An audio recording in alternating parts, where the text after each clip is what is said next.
it's certainly my experience, Nick, since the pandemic, during the pandemic, and since the pandemic, that more people appear to be anxious. I mean, anxiety has always been around, of course, but it's now, in my opinion, as an inappropriate level that, as you said on the introduction, has turned more into an actual pandemic than any COVID previously.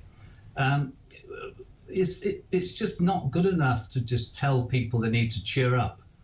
That's doing them a disservice. You were playing the excellent Monty Python. Yes. Always look on the bright side of life earlier, but it's almost impossible to look on the bright side. So what can we do? Right. Well, again, you alluded to the fact that it's everywhere. The access to bad news, or bad news comes at us from so many different angles now, not just the news, which appears to be bad news. I mean, no one can be looking happy if they're giving bad news.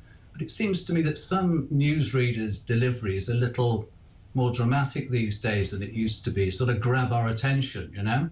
And some people's delivery, their vocal tones and their body language is a bit miserable too. I don't want to be unkind to Chris Whitty, who's probably a really nice guy, Dr. Whitty, but he didn't have a particularly good delivery when he was giving the latest statistics on the pandemic. So we appear to be drowning in a tsunami of bad news. It seems to be endless. Whether we just are more sensitive to it or not, Nick, whether we're more trigger happy